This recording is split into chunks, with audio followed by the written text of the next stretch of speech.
पहाड़ के ऊपर एक मकान बना हुआ था। उसमें चित्रकला नाम की एक जादूगरनी रहती थी। वह काला जादू जानती थी।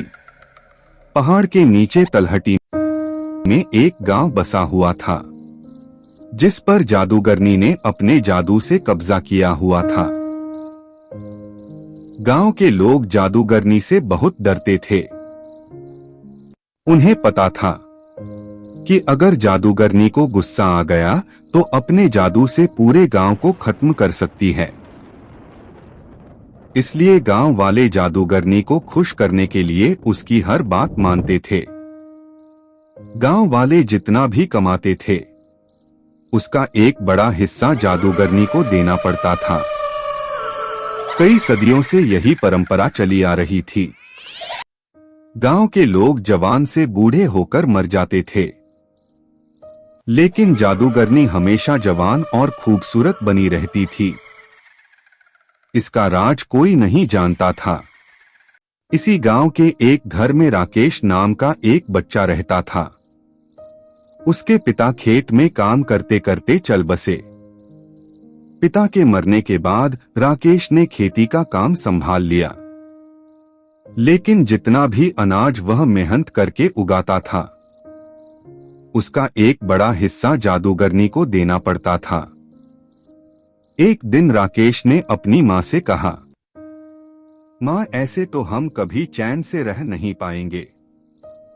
इस जादूगरनी के कारण मेरे पिता की मृत्यु हो गई और अब मैं भी इसकी गुलामी कर रहा हूँ।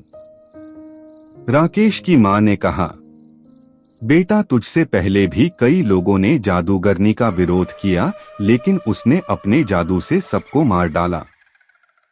हम कुछ नहीं कर सकते हैं। राकेश ने माँ की बात को बीच में काट कर पूछा, लेकिन माँ, कोई तो रास्ता होगा इस सब से बाहर निकलने का। राकेश की माँ बोली, बेटा, मेरी बात मान, जैसा चल रहा है चलने दे। राकेश उस समय तो चुप हो जाता है, लेकिन उसके मन में जादूगरनी से गांव वालों को छुटकारा दिलाने की बात घर कर गई। राकेश अगले दिन से अपने खेत पर काम करने जाने लगा, लेकिन उसका मन काम से ज्यादा जादूगरनी में लगा हुआ था। दोपहर को राकेश एक पेड़ के नीचे खाना खाने बैठा।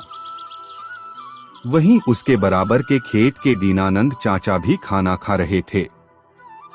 दीनानंद चाचा से राकेश ने अपने मन की बात कही।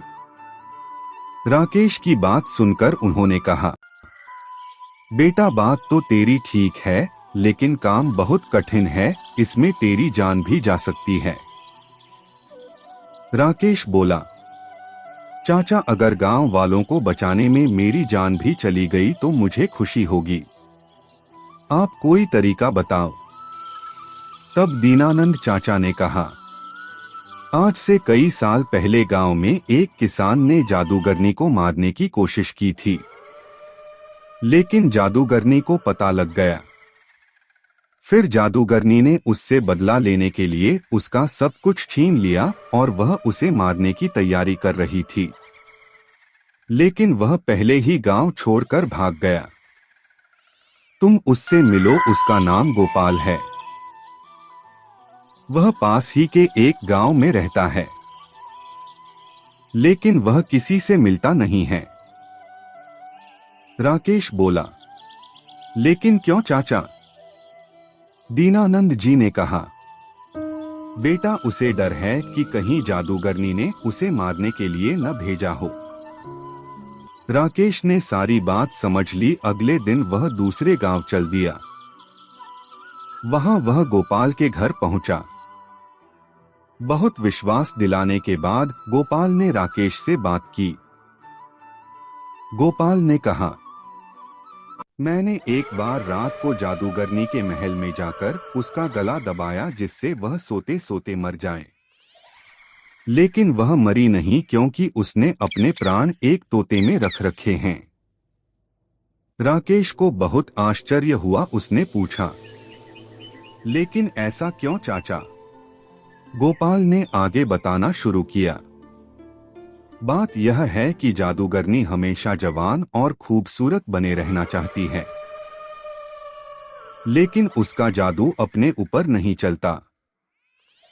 इसलिए उसने उस तोते को पाल रखा है, उसे जादू से जवान बना रखा है। उसके अंदर जादूगरनी के प्राण हैं, इसलिए वह भी जवान बनी रहती है। अगर कोई उस तोते को मार दे तो सब ठीक हो जाएगा। राकेश गोपाल से विदा लेकर अपने गांव वापस आ जाता है। रात होते ही वह चुपचाप जादूगरनी के महल में पहुंच जाता है। वहां देखता है कि जादूगरनी सो रही है और उसके पास ही मेज पर एक पिंजरा था जिसमें वह तोता था। राकेश तोते को हरी मिर्च खाने को देता है। तोता बहुत खुश हो जाता है। फिर राकेश उससे कहता है, तुम कब तक इस पिंजरे में रहोगे? तुम चाहो तो मैं तुम्हें आजाद कर सकता हूं। तोता बोला, मुझे कोई भी इस कैद से बाहर नहीं निकाल सकता। राकेश बोला, कोई तो रास्ता होगा। तोते ने कहा, अगर कोई मुझे मार दे तो मैं आजाद हो सकता हूं। मैं मर गया तो जादूगरनी की जान चली जाएगी। उसकी जान जाते ही मैं दोबारा जिंदा हो जाऊंगा, क्योंकि मेरे अंदर दो जान हैं। राकेश ने पूछा, लेकिन तुम्हें कैसे मारा जाए जिससे तुम्हें तकलीफ न हो?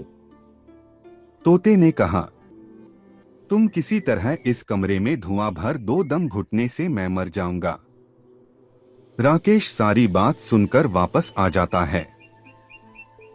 अगली रात वह जाकर देखता है जादूगरनी सो रही है। वह अपने साथ कुछ लकड़ियां लाता है, उन्हें जलाकर खिड़की से अंदर फेंक देता है। फिर खिड़की बंद कर देता है। धुएं से जादूगरनी उठ जाती है। वह पिंजरे को लेकर बाहर की ओर भागती है, लेकिन राकेश बाहर से दरवाजा बंद कर देता है। कुछ ही देर में तोता मर जाता है। उसके मरते ही जादूगरनी के हाथ से पिंजरा छूट जाता है और वह मर जाती है। यह सब राकेश बाहर से देख रहा था। जादूगरनी के मरते ही वह खिड़की खोलकर अंदर जाता है और पिंजरे को बाहर ले आता है। कुछ ही देर में तोता जिंदा हो जाता है। इस तरह राकेश की हिम्मत और सूझबूझ से गांव वालों को जादूगरनी से छुट्टी मिल जाती है।